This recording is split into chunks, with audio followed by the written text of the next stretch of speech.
In what, 2 minutes? Oh, okay. I gotta tag y'all.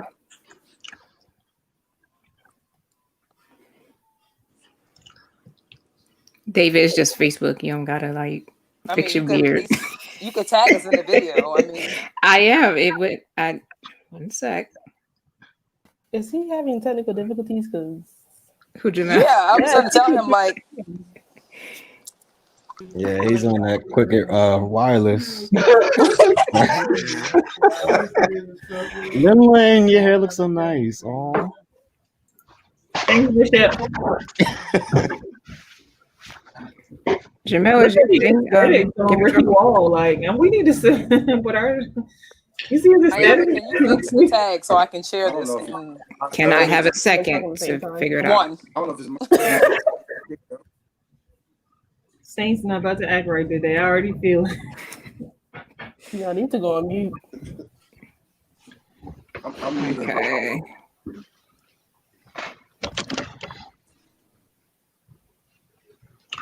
What's up, Jamel? You not here? What's up, Rick? What's good, Joe? Can you hear me? Yes, sir. I'm all right, man. How you feeling? I'm good. I know. It's okay. It's okay. Didn't the Steelers lose a long time ago? That's why you bring that up. I'm not hearing. It's okay. We'll bounce back, you know? Cowboys ain't even. All right, so it's y'all are tagged. So y'all can share it or whatever. Yeah, I know that's low, though, right? That's low, right? Just said. We got spanked about it. That's low. Nah, Browns is decent this year, though. So yeah, they are. But they wasn't supposed to do us like that. All right. Are we live? Yes. Yeah. We've been live, bro. Oh, I ain't know.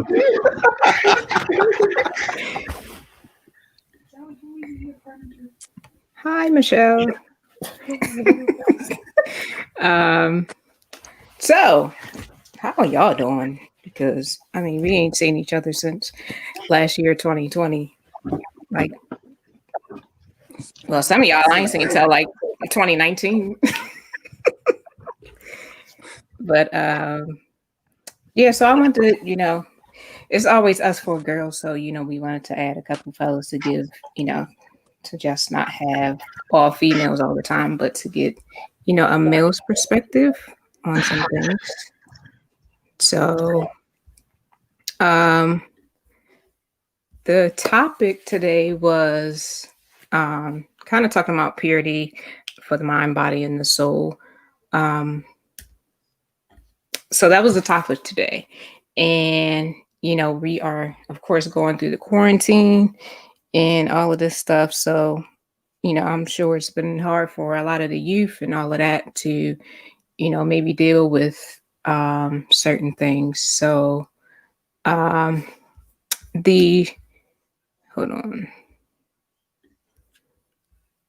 The scripture that I had was First Thessalonians. What was it? First Thessalonians 4. For this is the will of God, even your sanctification, that you should abstain from fornication, that every one of you should know how to possess his vessel in sanctification and honor, not in the lust of concupiscence, even as the Gentiles which know not God. That no man go beyond and defraud his brother in any matter, because that the Lord is the avenger of all such, as we forewarned you and testified. For God hath not called us unto uncleanness, but unto holiness. Okay, so my first question was, well, number one, why does intercourse seem to be such like a vague topic of the church? We hear a lot about the effects of sin or sin and fornication. don't fornicate or you're going to hell, don't do this or you're going to hell. But we don't really go beyond that. So that's my first question. Why does it seem to be such like a big topic? All we talk about is, just don't do it because you don't want to go to hell, but you don't tell us how to deal with it. You don't tell us how to recover from it. So if anybody wants to chime in, why is this such a big topic for the church to talk about? I think because a lot of times when people feel like they open the door for certain conversations, they feel like they open the door for sin. Like some of the young people were asking me some questions with one of my good friends Bible study group. And they were like, are you uncomfortable? I'm not really uncomfortable speaking with certain things, but sometimes you don't want to release an itch that somebody can't scratch. You know what I mean? Like sometimes we open the door for some things, and for some people, they can't even handle the very conversation of it because it sparks something within themselves. And it's almost like I feel like they're thinking like, if you can't go satisfy this, why am I talking about it to you? You know what I mean? I think that is some of I'm not saying I agree with it, but I believe that is some of the reasons why. Okay, anybody else? Yeah, I agree. I kind of agree with what Lindsay said. I agree with what she said as why that's a reason why. I don't think that's a good reason why, like she said, because she said she don't necessarily agree with it. But I don't think that's a good reason because 9 times out of 10, if somebody's asking questions about something, that spark is already there. So you avoiding that conversation isn't going to help anything 9 times out of 10. They say curiosity killed the cat, So if you're not going to explain to me or, tell me fully why I shouldn't do this thing, 9 times out of 10, I'm going to want to try it for myself and experience it for myself. In addition to that, I think a lot of people really just don't know. I think it's been the tradition for years. Like we've been taught this, and it's just something we've been taught when nobody really had a good reason why. It was more so just following, this is what I've been taught. I'm 36 and I'm just now kind of starting to really understand why, this is such an important topic for myself. I know what the Bible says. I know what I've been taught from church. I know what pastors and preachers and everybody have said, but it took me, going through some personal things for myself to really get an understanding of why this is so deep and why it's so important and why, you should keep yourself in that area. So I think lack of knowledge is also a part of it as well. For me, I feel like just like with most things, I feel like people tend to shy away from uncomfortable conversations.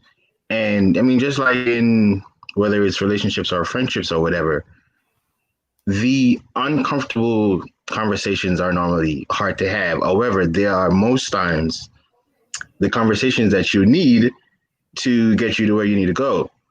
And I just feel like, I don't know, but, as it relates to certain topics, in the church, I feel like they go at it, at a route that, okay, you're supposed to just know that this is what you're doing or this is what you're not supposed to do. But it's kind of like sort of like an elephant in the room situation. Like we're not going to talk about it and we don't got to go through the intricacies of you're gonna feel this way, this is what you're supposed to do, etc. It's just like we're not gonna talk about it, but you're supposed to just not, and I feel like most times that leaves more trouble than because it sounds like having these conversations like okay, and then not just that, with the whole having like young people or just people in general in the church just having different things that happen to them. It's like, a lot of the young couples or whatever go into marriages and ending up with different struggles and difficulties because it's different stuff are all just new to them, things that they never experienced. They don't know how to handle it. They don't know how to, work through different things. And it's like, I really don't know why it's not addressed in I don't know. I just feel like they view the church as something that, or I feel like more so the topic, is just not that it's frowned upon, but it's so leading more to the negative side that it's best if we just avoid it overall, and then we just supposed to, know that this is what you're supposed to do or not supposed to do.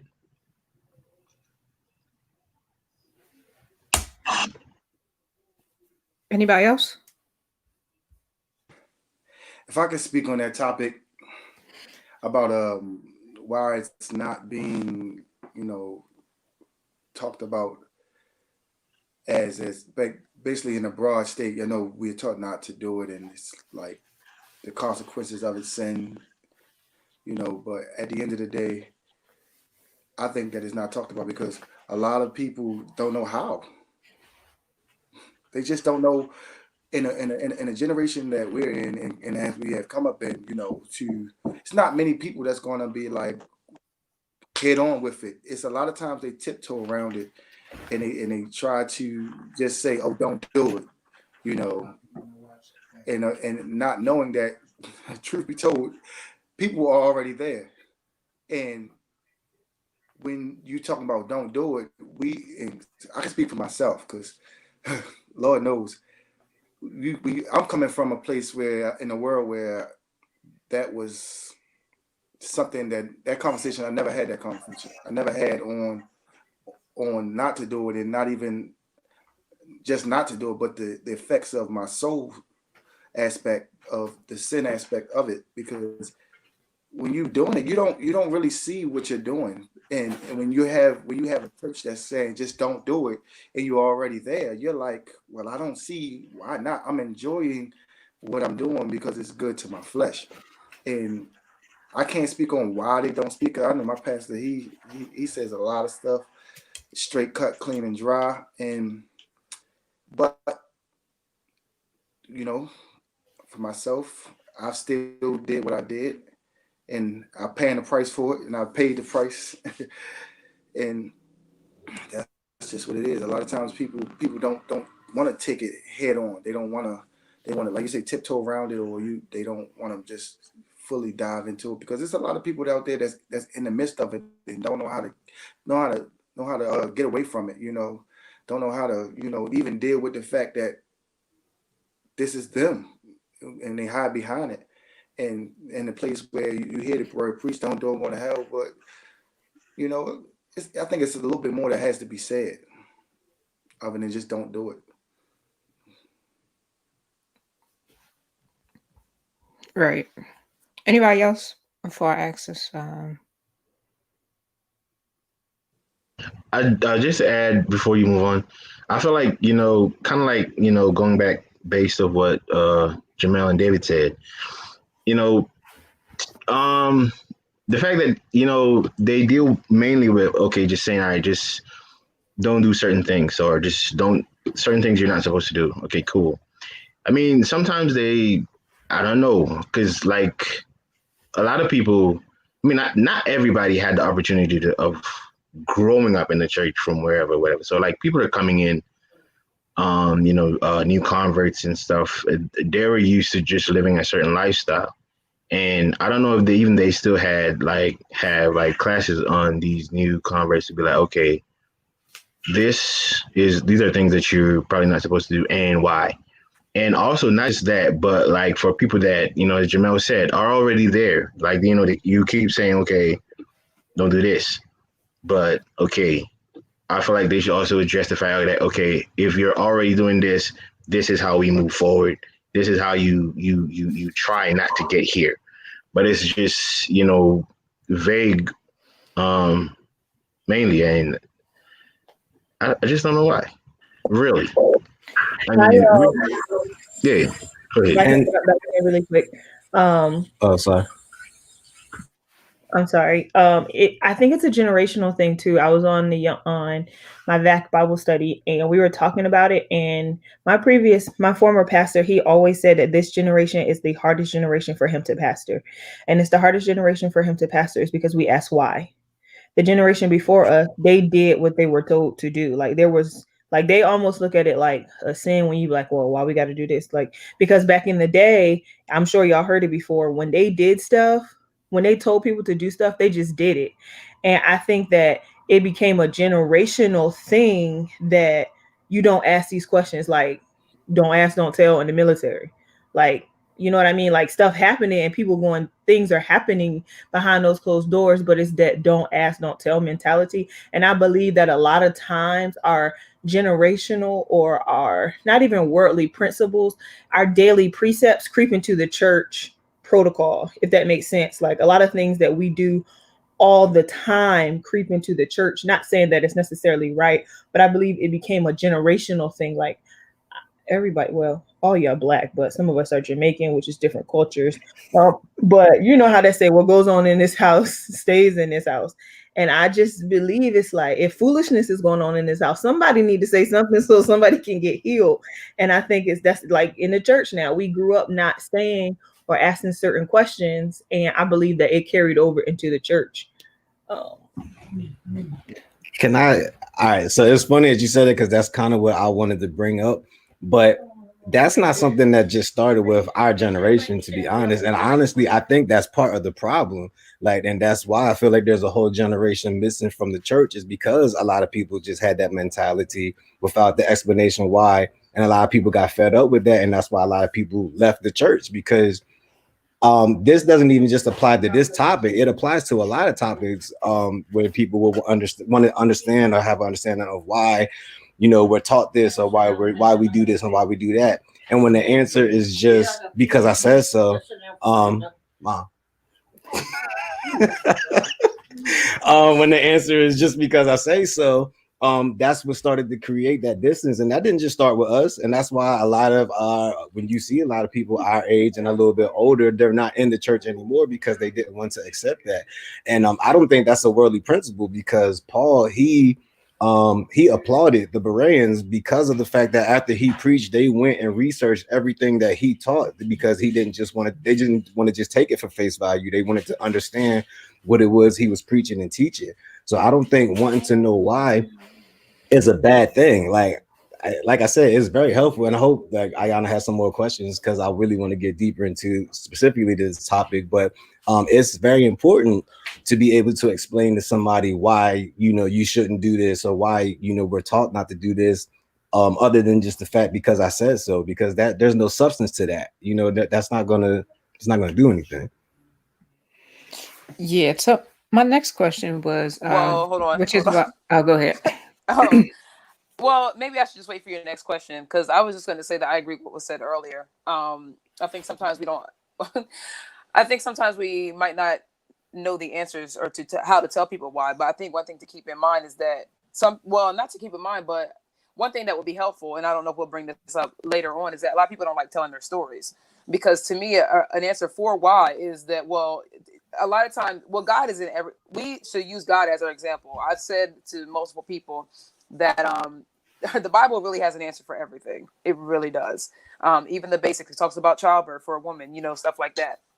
So everything is really right there, but you can use your own personal experience to tell somebody why. So I think a lot of times they may not know why, to tell somebody why when it comes to this specific topic. And we don't always tell where we came from. We don't always tell what our story is. So because we don't want to be transparent, we don't know how to convey, hey, you should not do this because of A, B, C, D, E, F, G. If that be the case, we just leave it at A. Well, you just shouldn't. So I just wanted to add that, kind of listening to everybody else. But I do agree with basically mostly everything that's been said so far.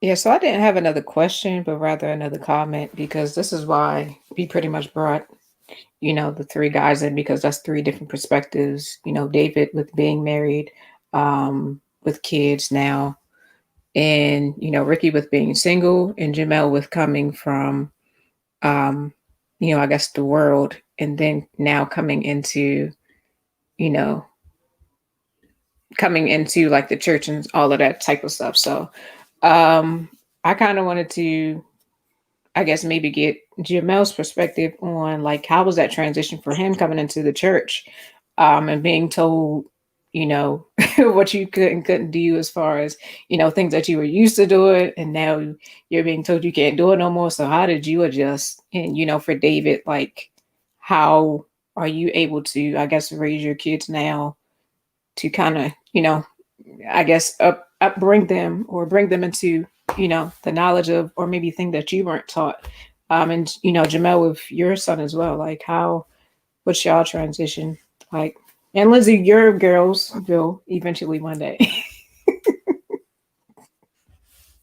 David, you want to answer that first? Because Yeah. I mean, she asked you first. I'll answer it. Because listen, and it's so different because David, you have a son, and then you have daughters, and it's a different approach to, I believe, to both sex, both male and female. But for my son, I try to tell him, like, let's have a conversation. Like, I tell him that there is nothing too hard to tell me.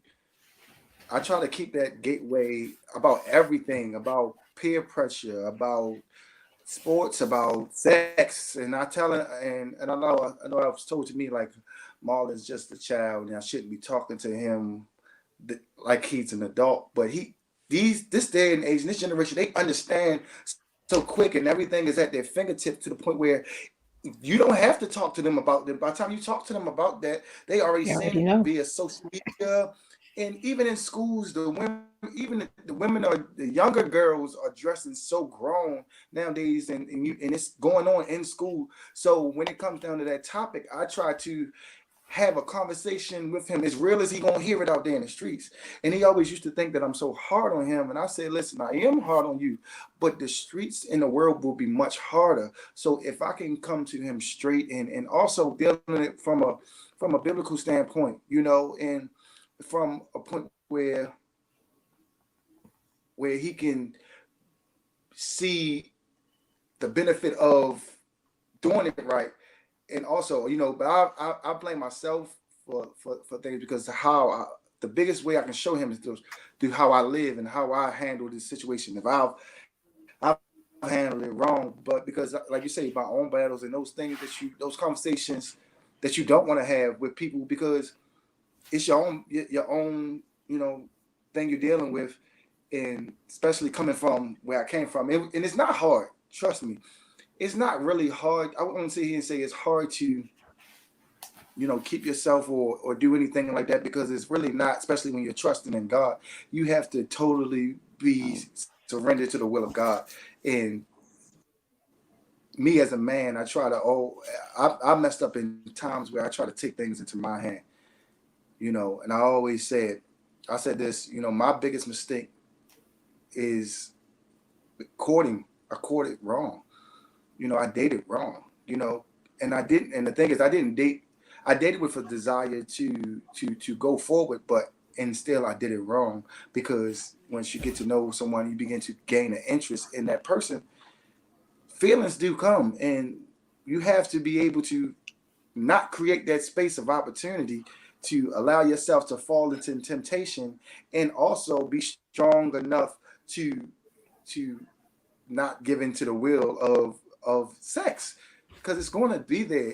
We are men and women, and we are young, and it's going to be there. Not to give an excuse, but I fail by dating wrong. I can't put myself in those situations, and that's my biggest thing, that he can look at me and say, I've seen your mistakes, and I have to also kind of walk that fine line, because I'm not the type of person that say, do as I say, don't do as I do. I have to be both the voice, and I have to be the voice, and I have to be the actual eye test that you see in doing the right thing.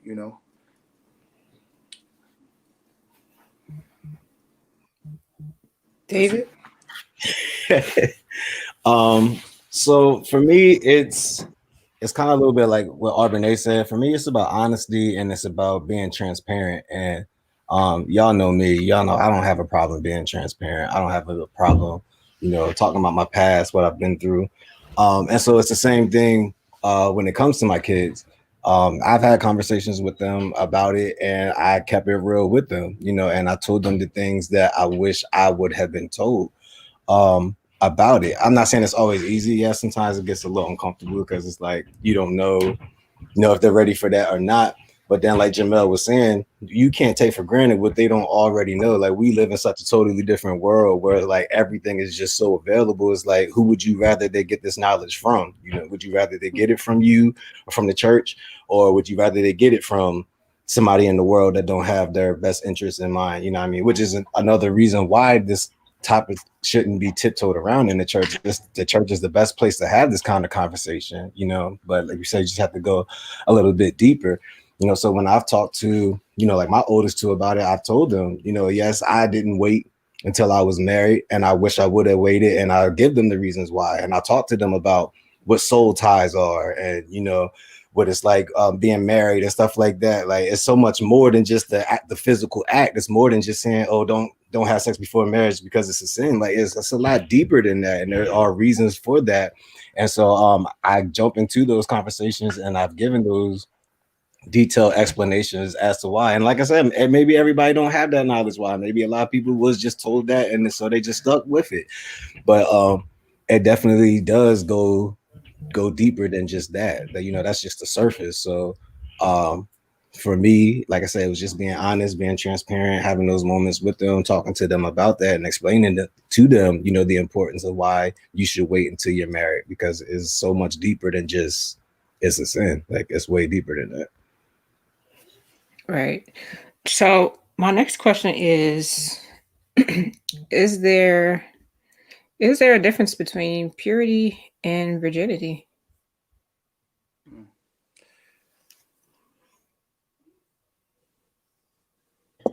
Definitely. I think there's a huge difference. Even in looking up the definition, I'm not about to read them, but it's a huge and it's a vast difference. It's important. Let me rewind it back a little bit. It's important to educate our kids. I mean, I'm not ready yet. My kids are only 3 and 1. But kids are smart. Like, kids are smart these days. Like, Lily walks around, she says, Mom, does daddy have a little girl? And I just be shaking my head, and daddy just say, well, we'll talk about that when we get older. So kids, like, their mindset, like, be asking, these different questions. Like, it'd be funny to us, but it's like their mind already goes at those rates. And I think it's important to talk to them even if they do wait until they get married. The lack of communication is detrimental. And I was saying this too is because it's like they tell us, they don't educate us on, they just say don't do it. And then when you get married, they like, ooh, go be Energizer Bunny. It's like, how do you go from 0 and then be like, go get married and go for 100? There's no like, there's no stepping, you know what I mean? Like, it's funny, but it's like there's no incline, there's nothing to like, it just leaves us in the dark. It's like, don't do this, don't do that. This, and they don't even say, the Bible say don't fornicate, so you don't fornicate. Then you get married. Oh, the bed is undefiled. It's like, you don't just go from doing nothing to hanging from the chandelier. It's like, it's detrimental for all parties. Even if they decide to wait until they get married, it's so important. It's very crucial. But I think it is a huge difference between purity and virginity, because virginity, by the world standards, we know what that is. We're gonna keep it PG-13. There's no level of penetration, but you can be doing a whole bunch of other stuff and not, do what the scientific definition is. Purity is a mind that is consecrated to God. Like, the Bible say, be holy for I am holy. When you are purified, you are consecrated to God in your thoughts, in your mind, in your actions, regardless of what you're doing on the outside, because you could be a virgin all day long and you could be watching stuff at night. You ain't got to be at night. In the daytime, you could be having certain types of conversations. It's a vast difference. And I think it's important to show and display and to communicate to our kids to be pure in action, word, and deed before they get married. I just wanted to add in, that's kind of why we have so many failed marriages, probably within the church, because we just have young people that get married, or the girls already got pregnant, so now you got married because you don't want to, have to deal with the guilt and shame and all of that type of stuff. But Yeah, pretty much. uh, is there a difference between purity and virginity? Anybody else? I mean, I was gonna kind of say the same thing, really, because when it comes to purity, it starts in the mind anyway. So you don't just say, "All right, I'm just go do whatever I'm gonna go do." Like it's a thoughts, and then eventually becomes an action. And just like Lindsay said, like being a virgin does not make you pure. You can be thinking the dirtiest things, talking about the nastiest stuff. Like that ain't pure. So I don't care what virgin you are. Like it's a mind thing first, and then that's when you have to decide to, all right, I'm not gonna take this action or that action or whatever. Yeah. Anybody else? Yeah, I mean, just to this basically, concurring with what both Lindsay and the Joe said. I feel like they're not the same because as they both say, purity. It's mainly from the mind's perspective because also, you know, sometimes people may feel like, okay, I'm not doing anything physically or, where penetration is concerned. But at the same time, they're doing different things that they will probably not classify or consider to be all the way. But at the same time, like, it's not, your mind is not pure. You're not necessarily dealing with purity in that sense. So I feel like it's more so with both of them, it's more so dealing with the mind and physicality. Cause like, they're not necessarily the same. Cause like people could always say like, oh, I haven't done anything explicit, but it's not the same as purity because you may have lust to do it or whatever, and that's if you do, as we already know, that's already sinning. So I feel like that's what that is. I just want to know who's swinging off chandeliers because, like, I'm sorry. Go ahead. Anybody else? No, but I did want to say something about who I think Sister Lindsay said it. She's like, well, even because Hold on.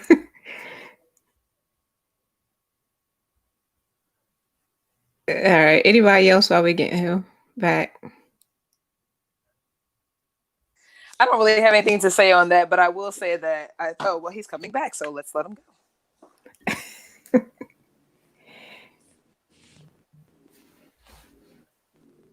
Yeah, go ahead. Proceed, please. I'm sorry. It's this Comcast. I see why Brother Renardo left. I think I'm gonna have to leave too. They keep cutting me off. But with that being said, in a whole nutshell about purity and being a virgin, like you said, I do agree with everybody. It's two separate entities, because I think if you're going to be pure, it takes a Christ-like mind to be pure, because you can be a virgin all you want to, and still be doing things to yourself, you understand what I'm saying? But to be pure, I think you have to have a Christ mind doing those things which of God. That way your thoughts are pure, your actions are pure. But I think Lindsay said something about how things happen, and then that's why I think it was Ayana, about how there's so many mixed up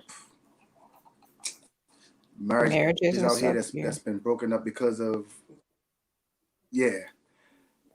I personally would never get married to a woman or anybody because of anything out of the idea of that I love this.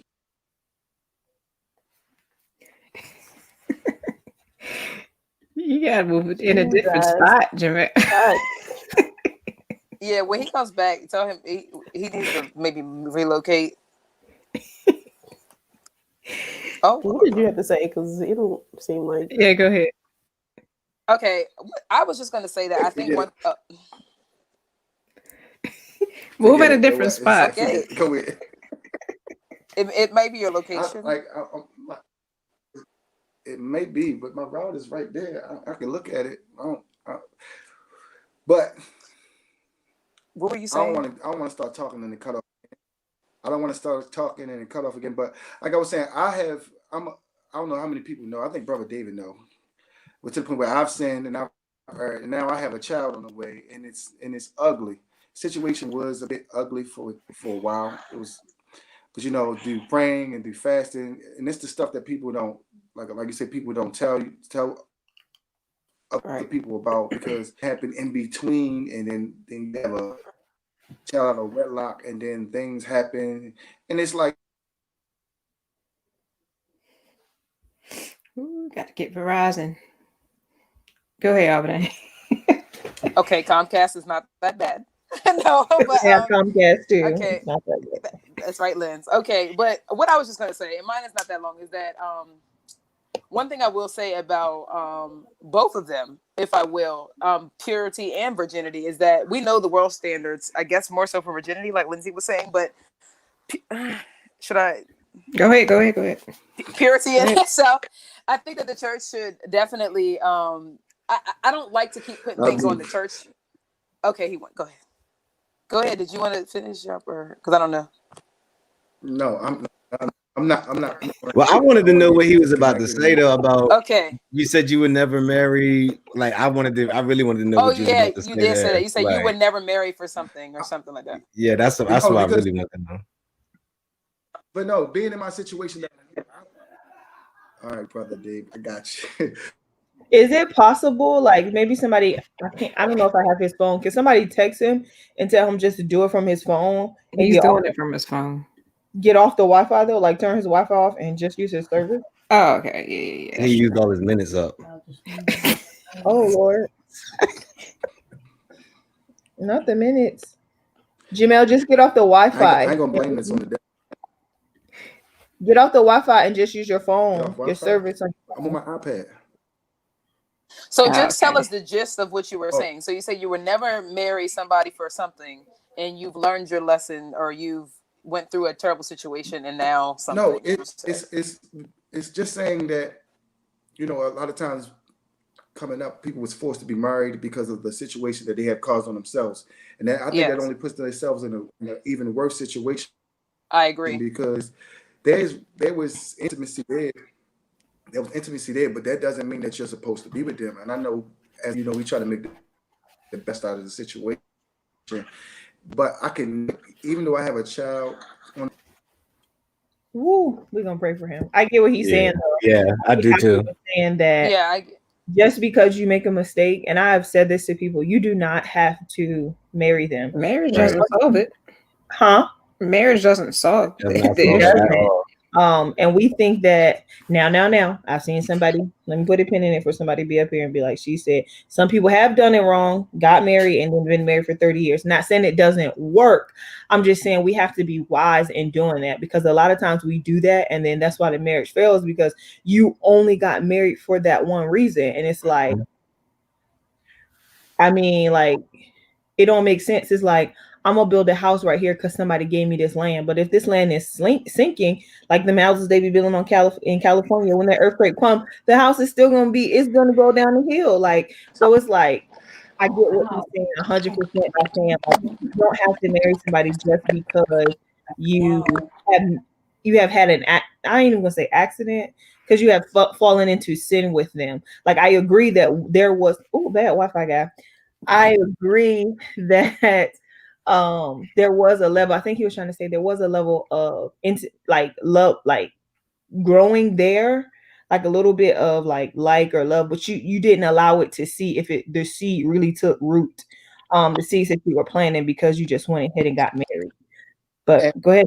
But I'm saying that's when I say I know my mistake, and even in while we dealing with this in courting, because we talk to people, and that's why I say I courted wrong, and as that's one thing that we need to talk about to the younger generation as well, because first thing they like somebody, then like I've heard young kids 13, 14, I'm in love, and you like, hold up, like, whoa, you in love. But it's like then that leads to other things because they feel this feeling and they don't know that they just growing up, you know, and they go out there and experiment with so many other things, and then so much bad things could happen from that, you know. But like I was saying, it's just not something that I would never put myself in that situation coming from me making a bad decision on doing what I did, and now I brought a child in this world. It has to be a level of,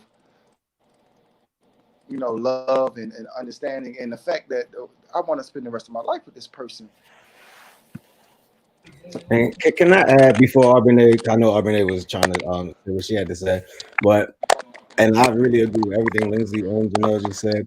And I don't want it to come across like I'm saying like the church is going to solve all of these problems, you know what I mean, by having these conversations and stuff like that. But I do feel like a lot of people would be more better prepared if we have these conversations about, you know, marriage and about dating and about sex and all of that stuff. Like, I'm not saying it's going to solve everything and ain't nobody ever going to sin or nothing like that. Like, no, it's still going to come down to the individual at the end of the he's going again. It's going to come down to the individual at the end of the day. Nobody can make you do anything. You know, you have to choose it. But I do feel like, you know, with more knowledge and when you have these more intimate conversations, it helps you. It does help you to make better choices in life. I remember my aunt, she told me one time, she's like, I'm gonna be honest with you. Like, I'd rather you have sex with 10 people than just to marry somebody just to have sex, because that's not the right reason to marry somebody.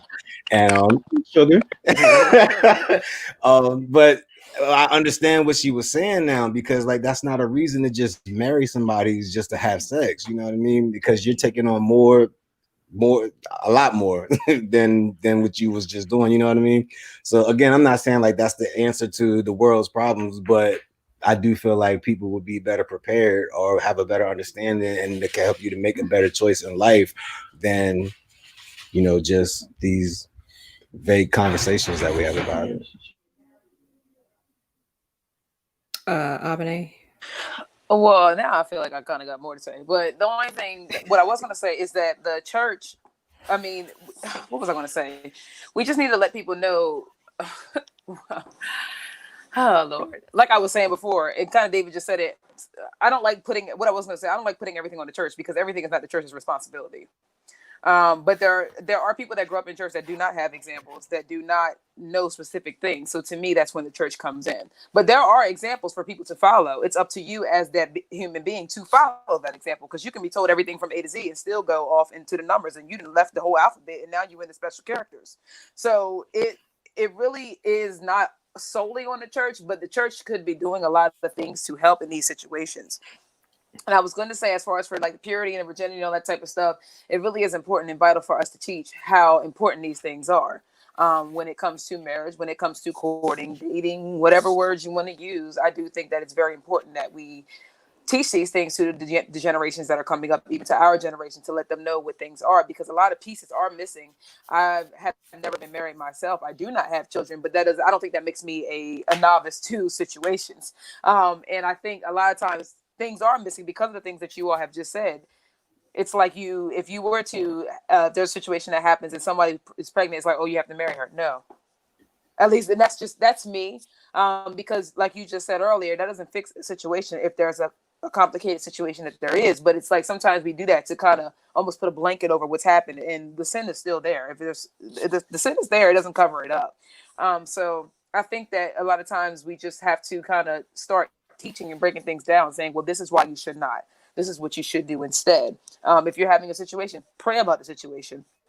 I don't think that things are kind of taught well. We don't actually sit down and have a platform for these types of things or conversations. That was really kind of it. Does anybody have anything else? No, I really was just going to add to the whole thing that being said about because a lot of times what happened is, I think in a situation like that where like two people, mess up and have a child or whatever, and like typically I feel like the church, in a sense like that, try to mitigate what happened, and in an effort, kind of like what they say, basically just put a band-aid over a pothole. And it's because most of the times it's really like a mistake or somebody they really did not necessarily like they're in love or have some sort of a connection where okay, this is who you're supposed to be with, soulmate or whatever. Something happened and it's almost like that's how it used to be. I don't think it's more so like that now, but it's almost like okay, you had to do that in order to just cover it up or try to make it right, even though it was already wrong. So most times, I think like what they're trying to do like is just in an effort to sort of mitigate, but most times it's already going wrong or going bad, and that is only probably just going to make it worse because it's probably not going to work anyway.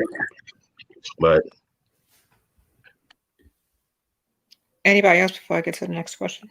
Yeah, because I haven't heard much from the Joel. And she's just trying to sit there looking cute and stuff. Like, you can talk. First of all, the question was about purity versus virginity, and I answered way long ago. So I'm waiting for the next. Thank you.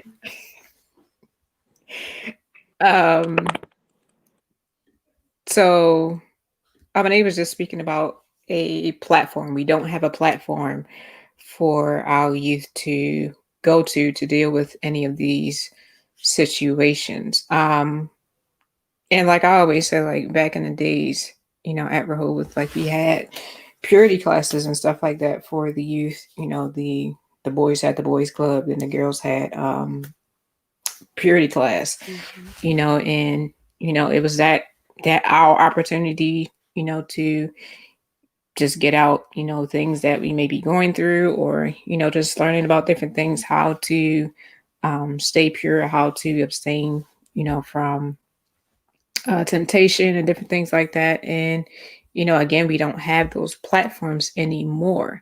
So, and I don't know why, but what are some ways that we can prepare our youth for the things they will experience?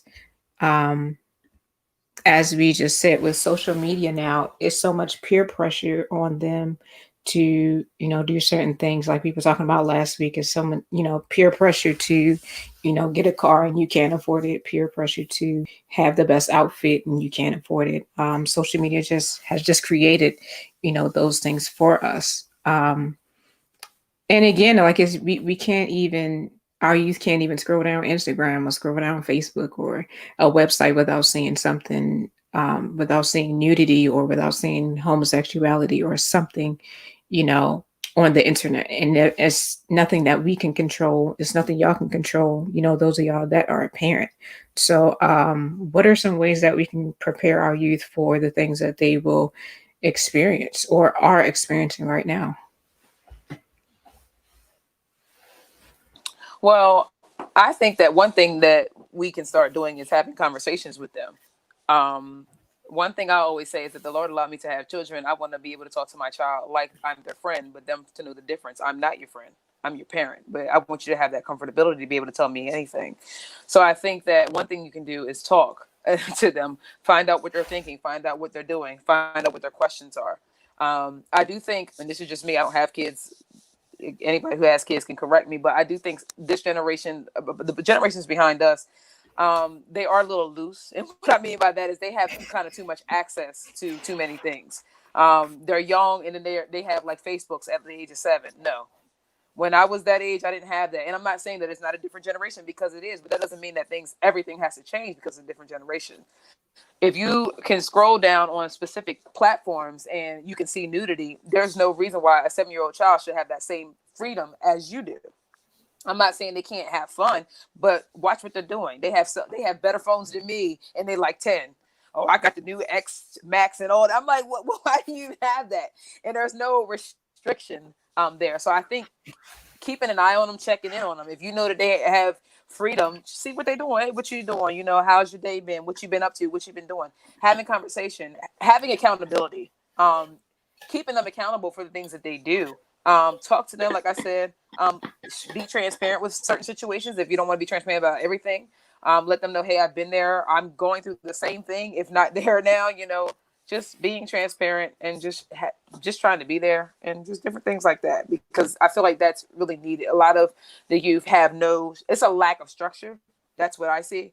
I feel like just because we're in 2020, 2021 doesn't mean that you just do whatever you want because you're 16 or you're 15. There's just, I just see it. There's like no structure, and it's the majority of them. There, even when I come down there for church in the city, it's like, well, city life is a different life. I'm sure Jamel primarily can speak from that, but it's like they up and down the streets. I get out of church at 11:30, and it's like 6 and 7 year olds going to the corner store. I mean, that's like no structure to me, and I know everybody doesn't grow up the same, but that's why they need somebody to be accountable for them. It might not be mom, it might not be dad, but it could be uncle, it could be your aunt, it could be grandma, it could be granddad. So just structure, accountability, checking in and having conversations is a great starter, because that can go a long way. So they can say, hey, somebody did ask me, hey, what are you doing? That lets me know they are at least caring, because if nobody does that for you, then you can be like, oh, well, I just do whatever I want to do. So yeah. Anybody else? I think it's important to go ahead, babe. I think kind of what you were saying, Ayana, like bringing back some of the things that we used to do, and I guess our separate assemblies or whatever. Somebody actually came to me with that idea, actually, but it's important because, I mean, I just like Amane was saying, yeah, it should start at home, but sometimes you have the parents who are just like some people in the church. They don't want to talk about it, or they're uncomfortable. So you should also maybe have that in the church, some type of source. Like people are so quick to have marriage seminars and all this other stuff. Why can't we have these type of talks? Take out this time to say, okay, this is what you do, what you don't do. Somebody should be able to come to you and say, you know what, I'm struggling with these feelings and I don't know what to do about it. What did somebody do about that? Because 9 times out of 10, if they're struggling in their mind, they're just going to act on it because, like has been said earlier, just don't do it is what's always said. Nobody really gives anything further than that. So I think like having some type of group, even things that are age appropriate, because, well, kids are a little fast these days, so I don't know. But sometimes the younger need different attention than the older ones, because it's not just people our age. I know some people up in senior citizen age burning, just pressed to be married just because they're burning. I'm just, listen, we're here to just be cut and dry, so that's what it is. But it's true, and it's just like people need that help. So where are you supposed to turn to? Everything should be on the pastor's shoulders. Somebody should be like that leader of maybe a pretty class, or like how we used to have precious jewels or whatever. I mean, it's important because if they don't learn it here, they're going to figure out the fastest way to learn it out there. And it's usually the longest way anyway. So I feel like that's a place to start.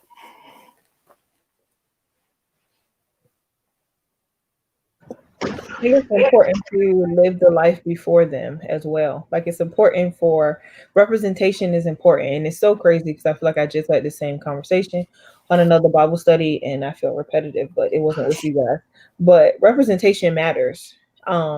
Like we say that in the world, but representation matters everywhere we go. Like that's why I think it's so important to see Black engineers. Like we have Black engineers up here. I think it's important to see Black musicians. I think it's important to see people of our culture and our race. It's a mind thing sometimes, and I think it's important to see it. That's why when we see somebody Black or something, I don't even think a whole bunch of people really knew Camilla Harris, knew what she was doing, but because she was Black, and please don't get me wrong, I ain't trying to go political on nobody, but it evoked a certain type of encouragement in people. Like, it's like, man, if she can do it, quite possibly then I can do it. You know what I mean?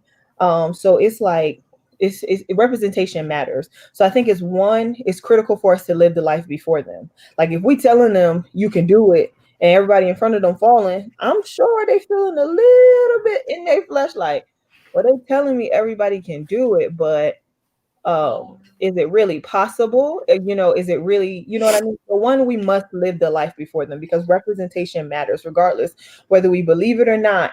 And people are watching. Wherever we go on the job, you go to that same grocery store, y'all may never see this person paying attention to y'all. So I think we have to show them, but I also think we have to take out the time for them. You ever pay attention to after church? People will be gone just like this. But if you ever stick around for a little while, sometimes service gets started back up again, and you can see that there's something or someone for you to minister to. We get so focused on the things in our house. We get so focused on the things that's going on with our children, but we have to take out the time to pour into them. Take out the time to let them know that they're important. Like we have to like Albany said, we have to communicate, but we have to, some of the stuff that my kids bring me, I'll be like, I think y'all seen the meme was like, only 3-year-olds call your name 20 times to jump a millimeter off the ground. Like, but you have to have those positive affirmations like, oh my gosh, baby, that was so amazing. You know, you have to reaffirm them. So I believe that we have to reaffirm our youth that we do care about them. They are important. We have to take the time to listen. A lot of times we listen to respond, but are we really listening to sometimes, and I believe it, sometimes people be talking. First of all, if you let people talk long enough, they're going to tell on themselves. But if you've been praying or you before the Lord, sometimes people be talking, but the Spirit is telling you something else. You know what I mean? It's like that spiritual ear, that spiritual understanding, and that spiritual, you know, it's like some people be telling me something and I see something else in the spirit, and 99.9 I'm right. And it's like, wow, it's like sometimes we just take the time to be that representation. Take the time for them. It's not just about our church and what we can do for our church or what we can do for our kids. A lot of times we say people don't have that example, and we don't want to put all the blame on the church, but as the church, we take that responsibility in the community and out of the community, because if it was not for my church or the people God placed in my life, I could have lived a good life of sin. Like, I mean, you know, when your mama got them overnight hour jobs, you know what I mean? Like, let's be honest. If it wasn't for those people who lived the life before me, I could have been out here living my best life. I'm trying to tell you, a good life. But I thank God for the people who did not. And I'm talking about, I live with people who already had 6 kids. So you thinking like they already got a house full. So I think we have to tell them that regardless of what it is, you know, make them a priority and communicate with them. Tell it what it is, how it is, why it's sitting like this, why it's looking like this. Let's be honest with them, and let's live the life before them. I agree with everything everybody has said up to this point regarding this question. So I guess kind of like to add, kind of to, the, having these classes and these teachings and stuff like that, kind of to add to it is some of the ways that we can, prepare the youth is like, we got to, really pray for our young people. And not that I don't think that we don't pray, but pray specifically. And I have a funny story to tell. Like, this is one of the most shocking things I've ever seen in church. And this is, in my church back home where I was, growing up. This was like one of the most shocking things I've ever seen. So like one day, the minister who was, either they were preaching or, praying or just operating, under the Holy Ghost. And, I remember they called up some young people to the altar, like mainly guys. And to this day, I never understand, but the guy decided to pray against certain things, like pray against certain sins and pray against them, committing certain sins. And like he went as far as to put his hands down there and was just praying and, just binding. Yeah, bro. Yes, Jamal. It was one of the most shocking things I've ever seen in church. But like he was praying and he put his hands down there and he wasn't ashamed or it wasn't feel like he was gonna feel some kind of way, but he was just lining up some things like, we're gonna stay this way. And I was like, I never seen nothing like that. And not to say that, they didn't still win and do whatever, but, that's the fact that he was willing to, try to see God for them on their behalf in such an instance, and I feel like, we really just got to try to put our young people, especially as being the next generation, before God in certain contexts so that, just to help them, praying is, I feel like we can have that in there in ways in which we can help prepare them for what things they'll experience. To add with everything that everybody has said. Anybody else?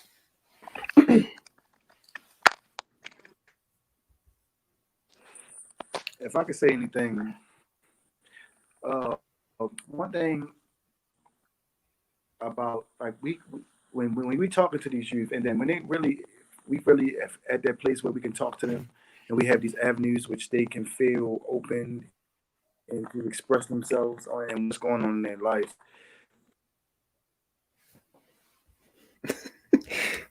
Yo, he was on that whole time. Well, no problems. But to piggyback off of what, okay.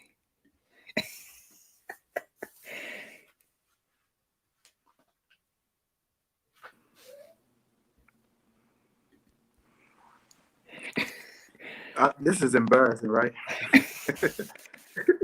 Like my Wi-Fi is off. Maybe it's where I'm at. I don't know. I have no Wi-Fi. I'm using whatever. But to get the point across,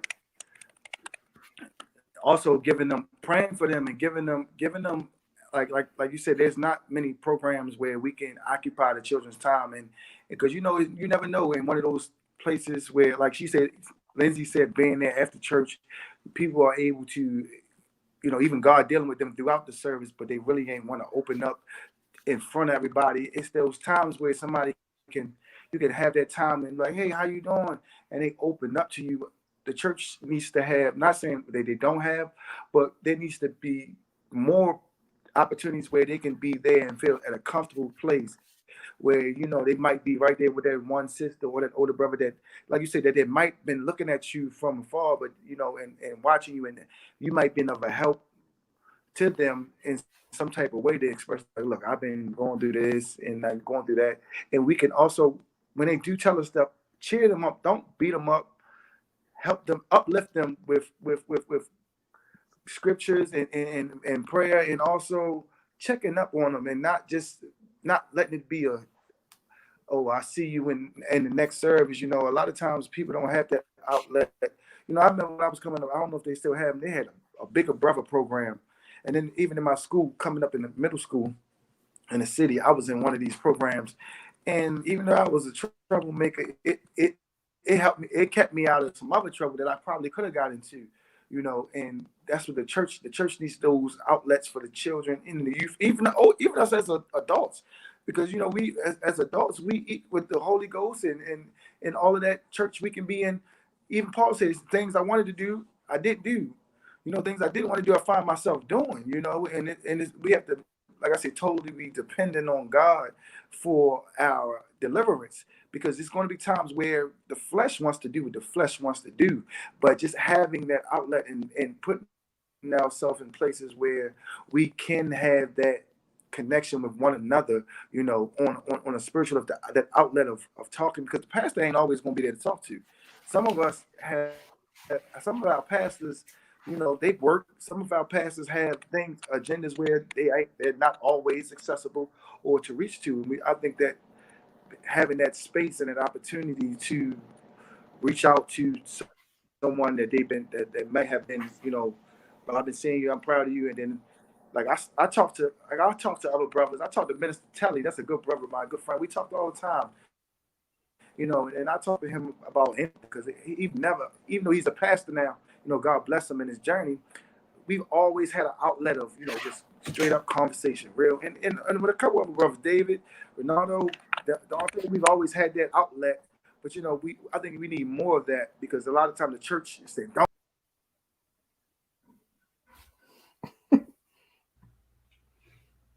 Wait, I agree with everything that everybody said.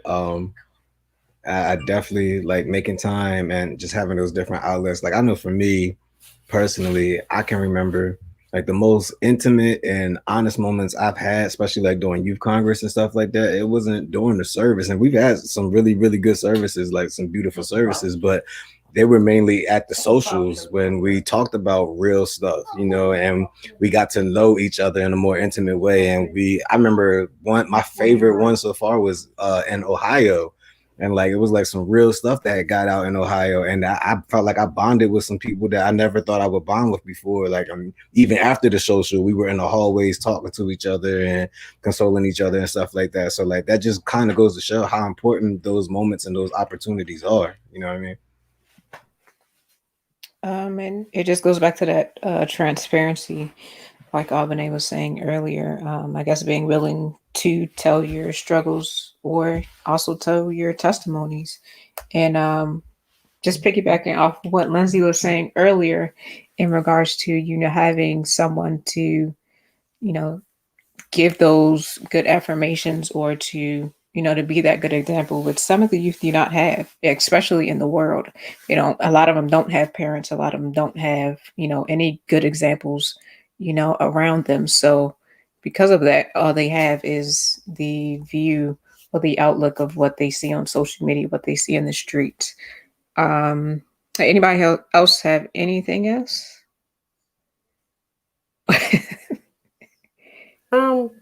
Just briefly, kind of piggybacking on what David said, like the reason why people were so willing to be open as they were in Ohio, because it was understood that it was a safe space. Like, I got my struggles, you got yours, so we're not going to judge each other. We're going to help each other through it.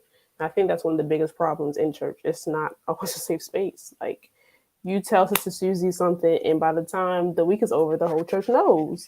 So it's just like, I don't even want to come to you with my struggles because it's being spread more than I'm being helped. So I think that's one of the biggest things that we have to focus on. Like, and it doesn't have to be every person in the church, just finding that one, like Jamel said, for him, it's Minister Telly or whoever, that you feel safe around and you can say whatever it is that you're struggling with too, and they in turn can help you, or maybe certain individuals or whatever. So I think that's what's really mostly important, like just feeling safe in what you're saying to someone, because people have problems and you would never know just because you see a smile on their face every time you see them. Pretty much. Jamal, did you want to finish what you were saying?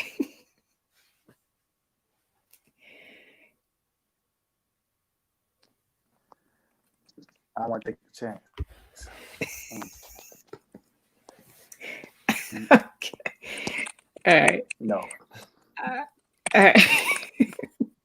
I don't want to take the chance. I'm fine. I think I got out what I wanted to say for the most part. So, what are some methods that can be used to keep our youth in the right mindset? Because again, like I said, we have a lot of social media. Even their cartoons, the kids' cartoons now is filled with homosexuality or with different things like that. So how can we keep our youth in the right mindset when they have so many distractions going on around them? Give them the right distractions. Can you repeat that? What I said was give them the right distraction. So what I mean by that is you can't like necessarily have an outing every week or whatever, because outings cost money and everybody don't got it like that. But somehow keep them occupied, I think this time has showed us one of the best ways to be innovative and keep people occupied, because you can do most things virtually. So have a prayer call one week or a Bible study the next, or just you have to, in a sense, keep them wanting more from the church than what else is out there. Because you're going to get to a certain point in your growth and your spiritual relationship with God that certain things don't even interest you anymore. And that's what we all should be striving for anyway. So I feel like if you are teaching them and helping them learn things that we should be focused on, eventually it's just going to be second nature.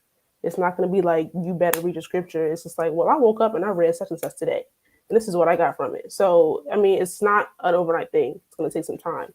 But being consistent with youth as well, because youth are hard-headed.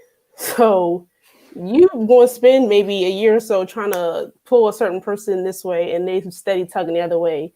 But you have to be consistent, you have to be long-suffering and say, you know what? I care for your soul, so I'm going to keep at it. And you have to have the right people in the position to do so, because you can say that, but if you're not willing, the work is just going to fall right there and they're going to turn to something else. So it's about keeping the right distractions and being persistent and consistent, and eventually the fruit will be Yeah. Yeah, and I mean, with the use, of course, there are a lot of barriers that you have to break down in order to, like you said, give it time to gain that trust, for them to open up to you. Um, and one of the things I guess I'll bring up is like, the Joe and David were saying is even with the central district, like we were so tight at one point, and I'm not gonna say it was because of the outings, but that played a big part into it. Like when we would go down David's house, play basketball, run a rip, cut up. I beat everybody in I don't 2K, play basketball. you I'm sorry. know, but I would beat everybody in 2K, Ronaldo, Madden, and everybody's going at it. So that time of bonding and stuff like that, like really kept us together. Even those that may have been straddling the fence or whatever like that, we were kind of maybe able to keep them, maybe interested in coming to a central district meeting even if they didn't feel like it, or because they knew that we were going to go out and do something afterwards. You know what I'm saying? So I just want to bring that up. I feel like communication, like, I mean, transparency. I feel like the more you communicate, and that's the thing, like, as we mentioned a little bit earlier, having those uncomfortable conversations, like, knowing what it is, and just to have that, level of understanding to know, okay, if I touch this, it's gonna burn me. And if I touch it and it burns me, even when I was told not to, then I have to deal with the consequences. You have these conversations, like, being open and transparent, as we talked about earlier. And I feel like, we have to do that. I feel like a lot of things these days are not being talked about or not being communicated, even to, our kids, or not our kids, I don't have no kids, but like parents and kids and younger generation, stuff like that. And I feel like it's like you just, some things are just not mentioned. You just hope you're not to walk down there. Somebody said something to me the other day, and it got me thinking. I'm like, I mean, I never necessarily had thought about it, but it's almost like, thinking about you having a child, and then somewhere along the line they come and say they have homosexual desires. Like, what do you do with that? I mean, it was never something that you probably talked about before, Right. or communication, or not just saying that, okay, this is wrong, but why is it wrong? So you have an understanding, So I feel like communication, like constant, like, transparency and understanding, it goes way deeper, like, in the mind and everything, other than just, like feeling like, okay, you don't see me doing that, so I don't think he's gonna go that way. Nah, like they're going out, younger generation going out. They are mixing with different people, with different mindsets, people with different views, and you have peer pressure. You have things that sway you in thinking a certain way, and then a lot of times, like with you grew up with a certain mindset, and what's right and what's wrong, but just that one instance, you just may be hanging with the wrong people, and they feel like everybody's gonna do this and everybody's gonna try, and if you're not strong enough, you're gonna be swayed to say, okay, let me try to, let me, what I'm saying. So constant communication and transparency, and to get that understanding, and to just be stronger when it comes on to certain things. I feel like that has to be done more in terms of helping to keep the youth in the right mindset going forward. I think that was what Ricky said. I was listening today. I think I might have missed somebody. Might have been the bad Wi-Fi guy. But communication is crucial. Communication. We have to teach our kids how to communicate effectively and efficiently. We have to be able to give them. We have to be able to give them the tools needed to be successful. And I think it's important that we give our kids everything, but a lot of times we miss out on giving them the foundation as well.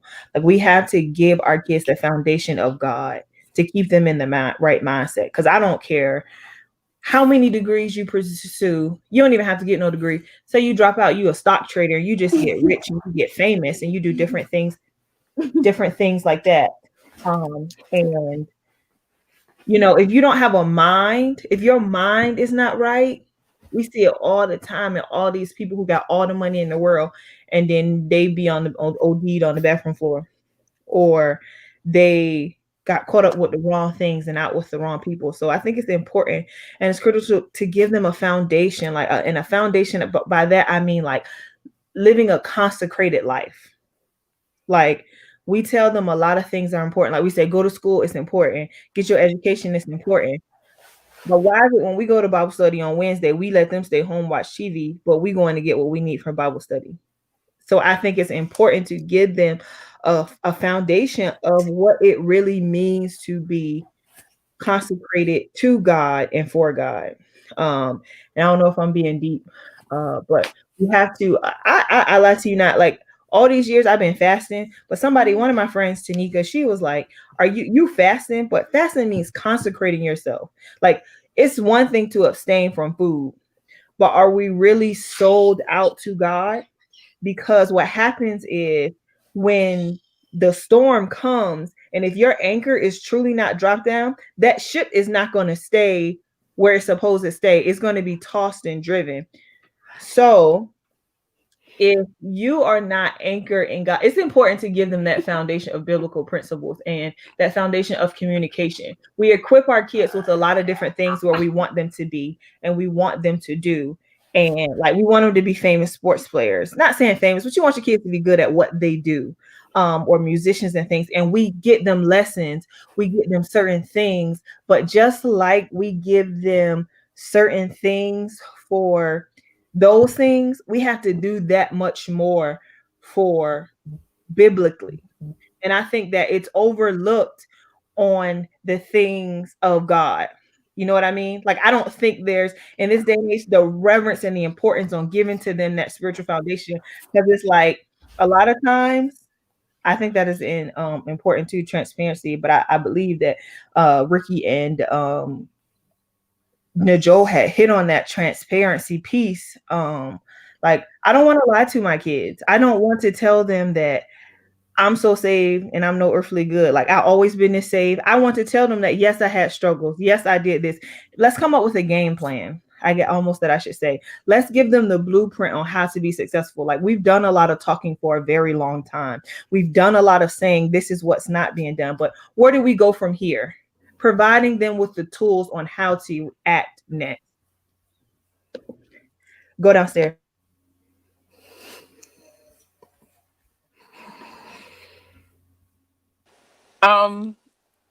I think she's done. Well, I would just say what everybody has said pretty much goes together, or for me. One thing that Joel said is that it has to get to the point where you not only want them, but it has to get to the point where they're making, she didn't necessarily say it like this, but they have to get to the point where they're making the choice for themselves. It's not, well, like if you're saying, let's have a Bible study once a week, I don't know, Wednesday, Thursday, and they're doing it because you're inviting them. But it's like one day they're like, oh, well, I got up this morning and I read the book of Jude. And they did it because they wanted to. I know one thing, I'm sorry, Minister Watts used to say, he said, well, I don't do this. I can't even quote it, but I know what I'm trying to say. Doing this doesn't make me saved, but I do this because I am saved, basically. And you want them to get to, is that not what you said, David? Because you're looking at me like, oh, you just said, okay, wonderful. Okay, yeah. So I think he used to quote something like that in regards to a specific thing, but you want them to get to the point that they're doing these things because they know that because they're saved, that's why they're making that choice. Not necessarily because that's what they were told. Or not just they, but we and everybody, not just subject to young people. But the foundation is where it starts. But not everybody has that foundation. Going back to our other questions prior, whether it be intercourse or struggles as a young person in church, and you're told, well, just don't do it because the Bible says so. And yes, the Bible is right all by itself, but sometimes people lean a little bit more than that because they know that the Bible says that. But tell them how to abstain from this and tell them how to walk with Christ. Because you can have the Holy Ghost at a young age, but when you start to struggle, if you're not rooted, if your anchor it doesn't grip the solid rock. If your anchor's not down there, like Lindsay said, then as soon as that storm comes, you're not going to be able to sustain yourself. So I think allowing them to grow, one, having those conversations and transparency, like Ricky said, and just taking time with them and letting them know, okay, well, this is not how we do it. This is how we do it. Those things all go together as one. The mindset is really the bulk of it, because I think one thing that I've heard people say is when the devil got your mind, he has you. And you don't want them to get in positions where, and God, the old people used to say this, older people used to say this all the time, when hanging out with people that are unsaved, they would be like, if you don't draw them, they're going to draw you. And it's really important to focus on who you're hanging out with, because eventually, if you're not drawing them people, they are going to draw you. I can definitely say that now that I'm older. It's not going to work. It's not. If you're living one lifestyle and they're living another, and you're constantly around that group of people, it's not going to work. There's no way it can. If you're not drawing lines with these people and you're constantly around them and doing the things that they're doing, or even with them while they're doing things, and you're just sitting there, eventually you're going to have to cut ties some kind of way. You might not hang up with them as much, but eventually some type of line has to be drawn. And if you can't find that line and you find your foot slipping over that line, then they've already drawn you. So it's important to teach them those things. Making time for them, like Joel was saying earlier. If it's a Bible study, if it's a virtual game, if it's a Bible game. I know Dave used to have this. I mean, really, it was kind of cheating because he already knew that he knew a lot of the answers anyway. But he used to have this like Bible game that we used to play on the Xbox. Just different things that draw them in to strengthen their relationship with God. So I think all those type of things are great. But it's really about the mindset. And you want them to get to the place where they have the mindset themselves. So when they have right and wrong before them, they choose right because they know to choose right. And not only do they know it, but they want to choose right. Not they're just doing this because mom said so, or the pastor or sister so-and-so said so, but because they know they want to choose it, because they want to be saved, and they know that's what they want to do by choice. So I think everything everybody said was key. There is one thing that I wanted to say earlier about the Joel, because about the social that was brought up, like that we had, like in Ohio. I never remember the locations of these socials that were like, I never remember them, but I will say that it is very, very key to me about having an atmosphere for these things. And the reason why, like they said, everybody was able to share maybe very intimate things was because of the atmosphere. And that is what we are lacking.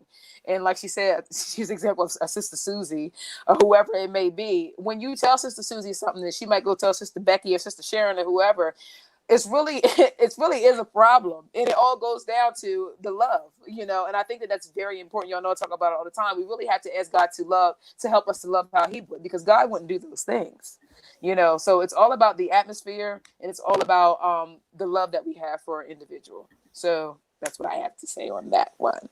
Thank you. Yeah. Anybody else have anything else to say? I don't know when my camera's acting dumb.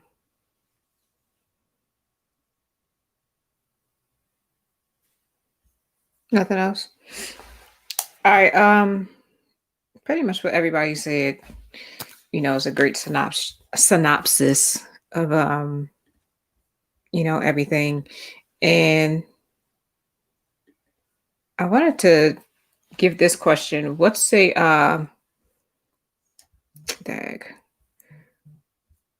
is a good way that we can help our youth to find their identity, knowing who they are naturally and spiritually? How are we able to help them to find their identity?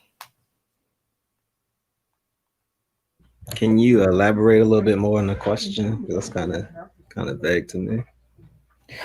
So sometimes with being young, your identity can be shaped by different people, shaped by social media, shaped by what the world deems that you should look like, dress like, what you should be doing. Even in the church,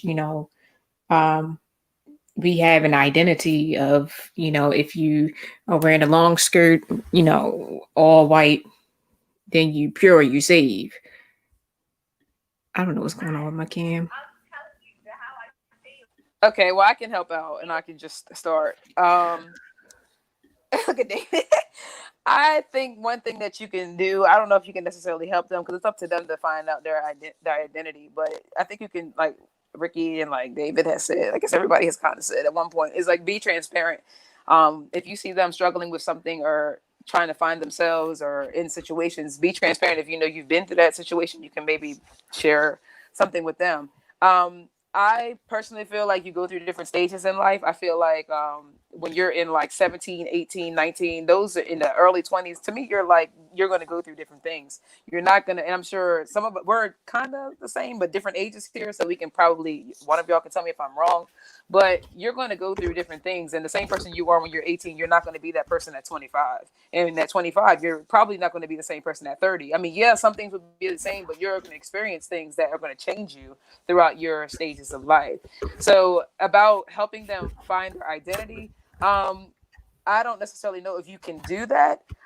You can maybe help them maybe hit style or something like that. But I think my answer to that would be transparent. If they need help with something, if they're sharing something with you, if you see them struggling, pull them to the side. Don't be loud like Sister Susie was in the Joel story. Just kind of put them to the side. If it's, I don't know, a piece of clothes, you can pull them to the side or something like that. That's really the best thing I can think. And a piece of advice that I can give, and I've told y'all this as friends, you have to make your lifestyle your lifestyle. Sometimes people would take things like, oh, well, you dress like this and I don't want to look like that because that's old school. No, it's not. You take who you are and that's where you take it into your lifestyle. I don't look like that because I choose not to dress like that. I don't step out the house looking like that. If you step out the house looking like that, you know, and I'm just going to be clear and transparent about it. Some people take things as far as for holiness and make it seem as though you have to look like, dress like your specific age, or they have said like, oh, well, they make you have to look like this when you're holy and you have to look ran down. Absolutely not. If I look ran down, you know, it's because it's either bonnet hours or it's because I just stepped out of the house and I felt like I didn't need to get dressed up or whatever. It's your life is what you make it. It's the same thing when it comes to finances. It's the same thing when it comes to your education. If you mess up here and there, you get right back up and you make your life what it is. It's the same thing. So I would give that type of advice because a lot of times people will make it seem as though you have to be ran down or you have to look a specific way and you can't be stylish. And that to me is completely false.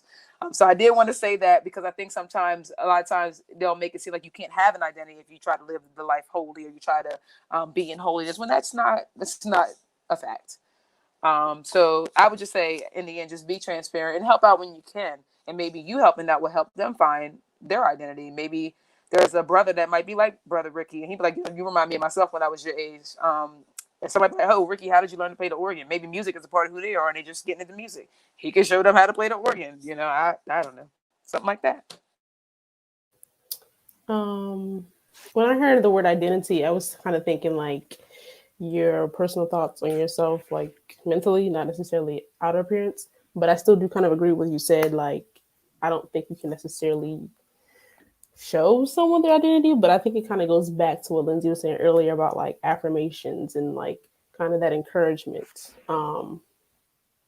As you're growing and learning the world around you and yourself, your identity, like you kind of said, I mean, it is changing and evolving. And I'm sure many of us have had examples, whether with our own self or maybe a friend, where people felt like they weren't something that they should be or wanted to be something that they did not achieve or whatever, something for them personally.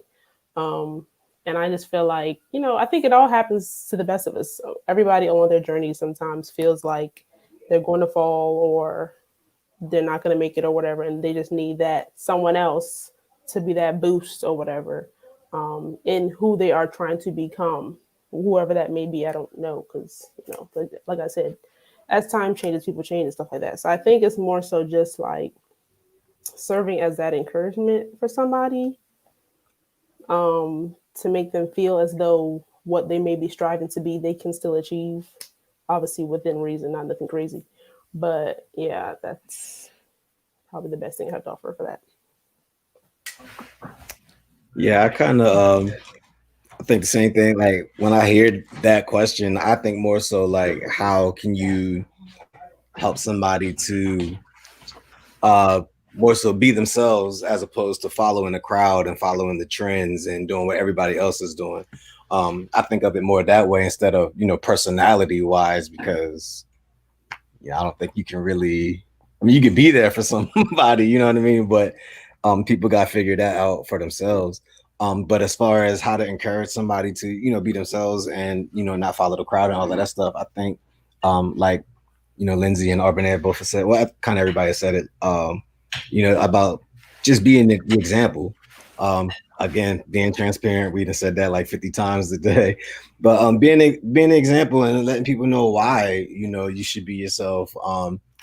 And not try to please the crowd. And if you can give personal examples of that, that's one of the things I love about working at North Bay is that we get to deal with these 6th graders, these 11, 12-year-olds, and we catch them at that time where they are kind of figuring out who they are and, what kind of avenues they want to pursue in life and the things that they like and who they want to be around, who they don't want to be around.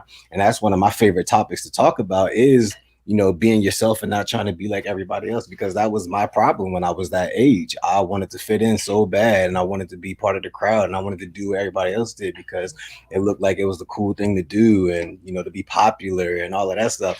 And looking back on it, I'm like, man, I wish I would have just been myself because, when you put yourself in that situation, 9 times out of 10, you end up around people who you think they're your friends, but they're not really your friends. You know what I mean? And I tell kids all the time, if you got to do stuff that gets you in trouble or do stuff that, is out of pocket for you, but it seems like everybody else like it just so that they can be your friends, that they're not really your friends. You know what I mean? And you don't need those type of people in your life. So I more so go down that avenue, trying to just encourage them why it's important to just be yourself and not try to follow the crowd, set trends, don't follow trends, set your own trends, make your own trends.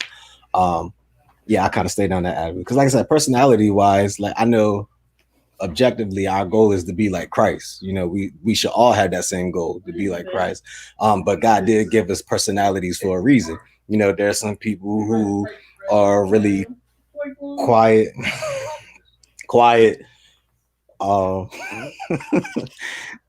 There's people that are real quiet, but God uses them in that way, you know what I mean? And there's other people who have bigger personalities who draw a lot of people. I feel like I'm one of those people, like I tend to draw a lot of people, but people don't know. I usually stay to myself. Everybody always think, oh, David got a lot of friends and David, you do this and you do that. And I'd be like, I really don't talk to that many people. Like, Dante be mad, Ronaldo be mad because they all think that I hang out with all these other people other than them. But I'm like, I'm really just by myself. Like, you know what I mean? But that's just the way my personality is. So yeah, I forgot where I was going with that one. I thought that was good though, David. I thought that was really good what everybody said. And I think like David said, objectively, y'all know where I'm taking it because what David say, a lot of times, growing up, you want to be like everybody else. And I was that Black person where the Black kids wasn't really feeling me. And, for a greater period of my time, majority of my time, I didn't care. And I had a greater I'm not even saying greater following, but I had a greater friendship base when I did not care what people thought. Then when I got to high school, I was like, okay, I want to be with Black people. But I'm just saying, like, I have to go where God takes me. I'm going to push them to Christ. And I'm going to push them to Christ because the Bible tells us that in him we live, move, and have our being. And I think it's so important to push them towards Christ because when you find your identity in Christ, it allows you to cultivate so many more gifts in you as a person. And I think once we get in there, it's all about cultivating those gifts. Like if we see somebody is good at singing, y'all know Lindsay not gonna go because I can't sing. But if David, Albany, even if if y'all see them, y'all can cultivate a gift in them because you guys are musically inclined and musically gifted and talented. So I think it's important to cultivate the things that we see in them, but ultimately lead them to Christ because I'm telling you, it's like you ever notice how the devil used the same gifts that people had in the church outside in the world? Like it don't really ever do it never really separates. Like if you're a leader in the body of Christ, you're a leader in the world. And a lot of times we search for different things and we search for those things, but if we stay grounded in our foundation, like Fantasia, great example. You can look at that baby and tell that she belongs in the church, no matter where she go, no matter how many rump shanking songs, I don't even know her songs like that she try to sing. Church is all over her. And I believe that the Lord is gonna yank her back. And well, I pray that He yanks her back before that very day. But but I think it's important to push them to Christ and cultivate the gifts in them, because once they know who they are in Christ and who they are and whose they are, it's very few people who can shake them. It's very few people who can deter them, like, because you're gonna get out into the world and you're gonna get out with these people. But a lot of times, y'all know, some people be saying stuff and like you be sitting places and be like, you ain't supposed to be here.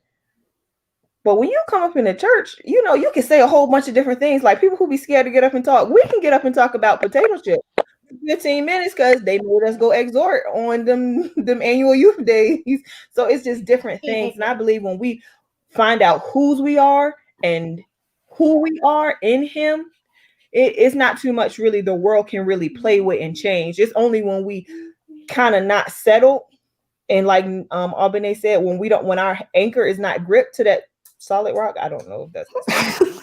I'm trying. If that's the song, we kind of sway. But when you really know who's and who you are, there's a level of where you're going to take certain things. So I believe in pushing them to Christ, because in Him we live, move, and have our being, and cultivating the things that we see in Him. It must be a very rewarding job for David and social workers, because you meet in kids at like that very malleable stage in their lives, and it's like you have the opportunity to push them left or you have the opportunity to push them right.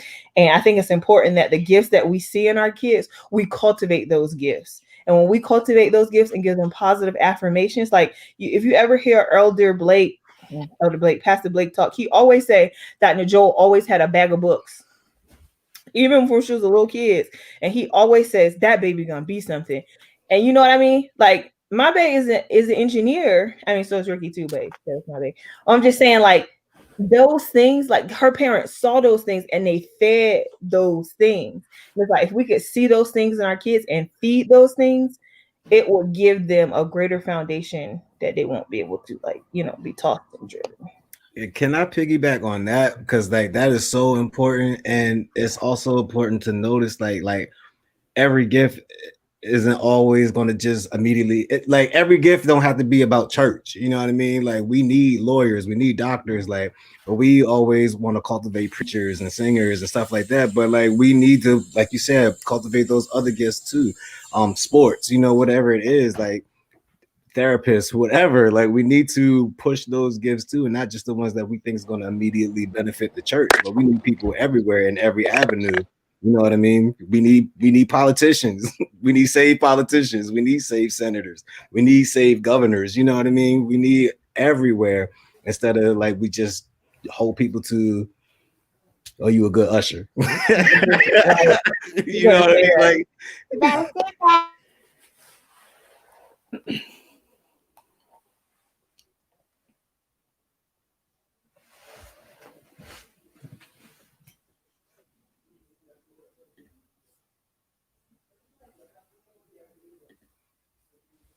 Does anyone else have a comment? Do y'all have the choirs do, like when Joe just did? I'm afraid to speak. At this point, I'm afraid to speak. I got one question. Does anybody else service ever go out like this, or it's just, you know, my? Just you, bro. Wonderful. My phone ain't that wonderfully and fearfully made, but God is good, and I do agree with everybody has said. You know, when like we have to know, and I went through that as coming into church and going through something while I'm in church and losing, not knowing who I was in Christ.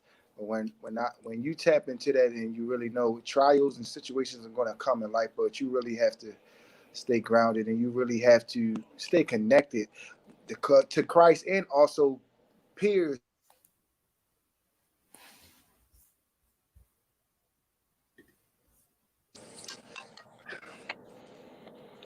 So I don't know. I'm gonna have to. It's my pastor, so I'm gonna answer that.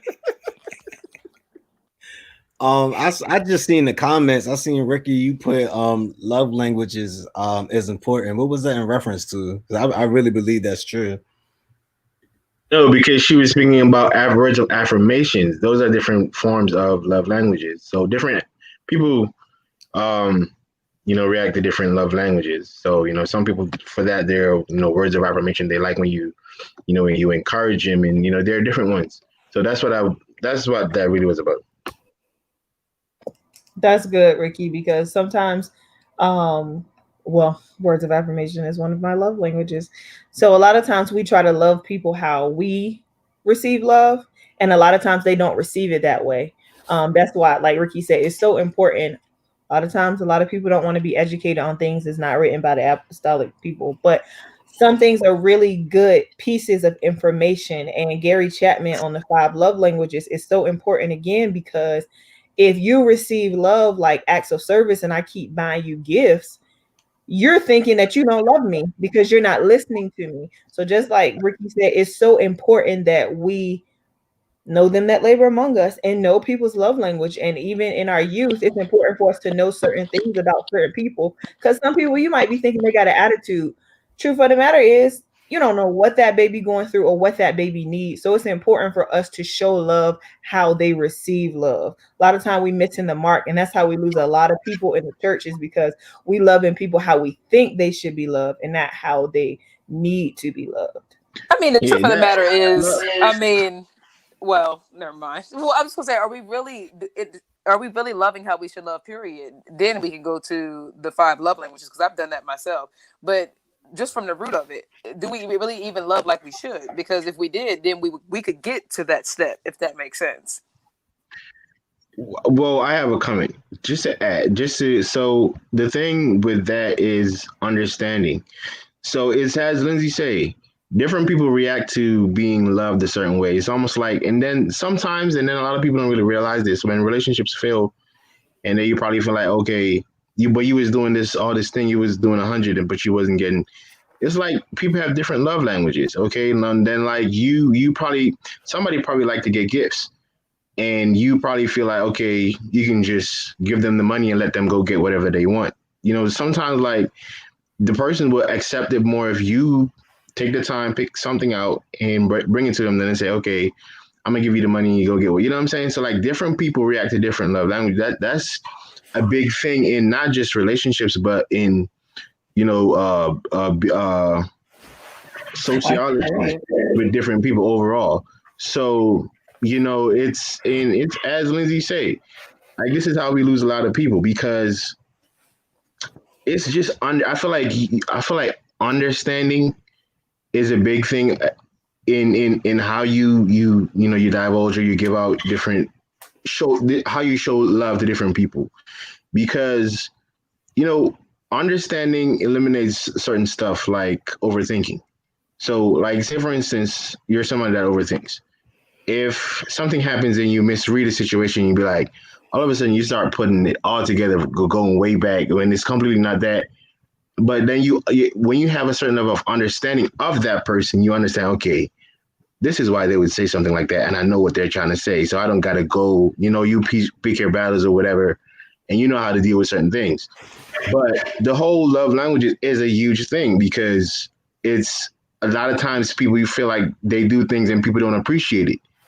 But it's not necessarily that they don't appreciate it, but it's how it's how they want to be loved. And sometimes people are not willing to have that conversation. It's like, it's not like you're trying to make people feel like, okay, you should love me this way. I should teach you how to love me or whatever. But that's a huge thing in understanding, knowing who you're dealing with. That's a big thing that I think a lot of people don't really pay attention to. But that's just I definitely want to. Oh, go ahead, Lynn. I'm just gonna be real quick, Dave. Mm-hmm. Just in case somebody don't believe us, the Bible say, "I am," and I'm only giving you a part of 1 Corinthians chapter 9 when he said, "I am made all things to all men, that I might by all means save some." To the Jew, he became a Jew. To the exactly to the law, he became under the law. So what we're saying is biblical. That sometimes we have to meet the need of people. Where like they are. We have to become ahead, those y'all. things. I'm sorry. Go ahead. No, I just want to say that's so good, because I never thought about like I've known about the 5 love languages for like forever, but I never thought about applying it to like just normal relationships. I always thought about it when it came to, you know, my wife or whoever I was courting or whatever. I never thought about, oh, maybe this person who I'm friends with, maybe they don't care about this long text that I'm telling them. You know, I'm talking about how much I love them and appreciate them. You know, maybe they just need a hug because their love language is a physical touch. You know what I mean? Or somebody cares more about quality time than the gifts that I give them. So like, I just want to thank y'all, because I never thought about that in regular relationships. I always just thought about it romantically, but I didn't realize. And then the scripture, yes, I need the Cash App when we're done, Lynn, so I can send the offering, because you're really preaching on the day. Like, but yeah, that's really good, Ricky. Anybody else? That was really good. No, we're walking around the offering plate. That's all.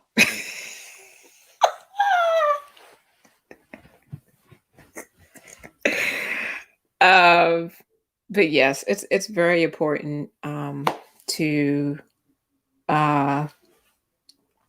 just meet people where they are, you know, and that only comes with, you know, again, communication and figuring out, you know, again, like I say, what they like, what they don't like.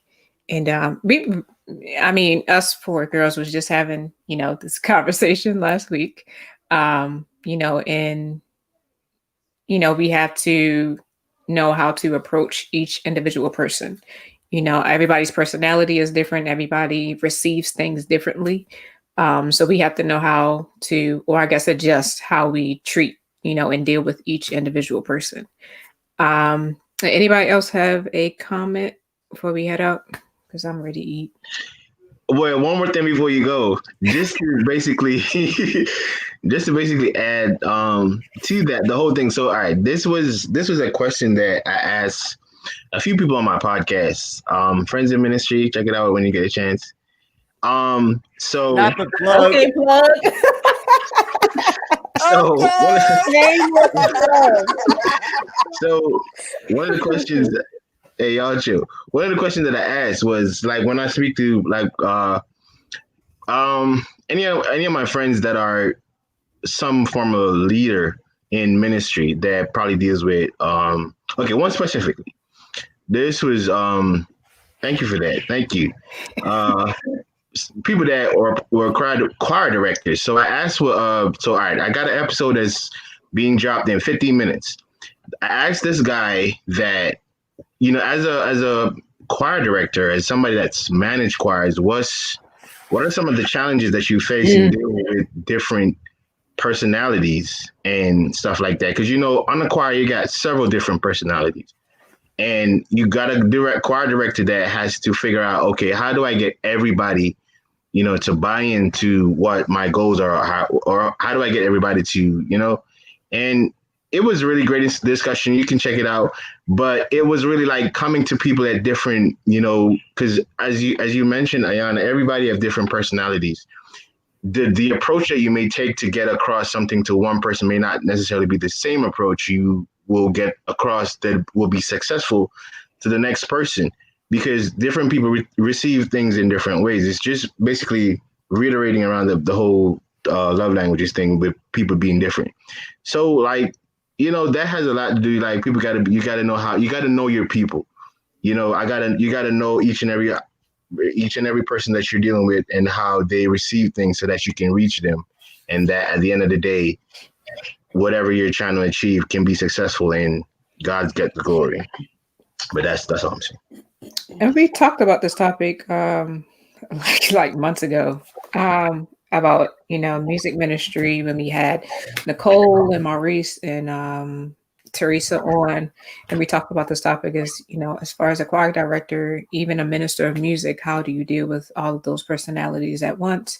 And you know, some people you can, you know, have tough love with, and you can, you know, they'll get on it. Other people's you gotta, you know, kind of be soft with, or, you know, a little bit tender with. So again, and Jamel has, I guess, lost connection again.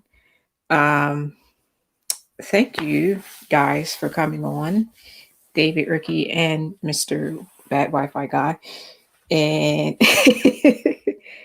This will be on, of course, Facebook and YouTube, and then it'll be uploading to Spotify, Outcast, Apple Podcasts, and everywhere else. So, I just want to say before y'all go, all the best with y'all podcast, and I'm just praying that it reaches as far as it intends to and desires to be, and just go as far as God desires it to be. I wish y'all all the success, with y'all podcast, and just y'all go out there and take it. Like, don't be afraid to, push the bounds on certain topics and stuff like that. Y'all got it. And I just wish y'all success with y'all podcast and y'all ministry with divine discussion. So likewise. Thank you. What you say, Minister? Likewise, and we are helpers one to another. The word for the year is if you build it in this season, I'm gonna bless it. So I think this is the time and opportunity for all of us to be doing something for the Lord and just seeing where it goes. You never know. So that's it. We are going to end the stream now. Evan, do you want to pray us out? Lord, we thank you, God. We thank you for another opportunity, oh God, to speak. These your people, oh God. If there may be someone who's watching, oh God, if there may be someone who's being a moderator and presenting, oh God, and they have a need, Lord, we ask that you touch that need, oh God, that you break that chain, oh God, that you destroy that yoke, oh God, that you raise up a generation of young people, oh God, who are bold, oh God, who are unashamed to stand for the gospel, oh God, in word, in deed, oh God, in the church and in the world, oh God. Keep us, oh God, keep our hearts and our minds swayed towards you, oh God, oh Lord, that we may not be tossed and driven with the wind as it may blow. God, have your way in our lives, oh God. This podcast, oh God, let it just reach the ears of people who cry out, what must I do to be saved? Even the Friends in Ministry podcast, oh God, touch Ricky, oh God. Everything that he touched, let it prosper, oh God. Every child that David comes in contact with, oh God, let him remind them, oh God, that God has a work for them to do, oh God. We just thank you for another opportunity, oh God. We bless you, we glorify you in Jesus' name. Amen. Amen. I made it back to say thank you for having me back and all that good stuff. Yes, thank you. Y'all in a while, couple of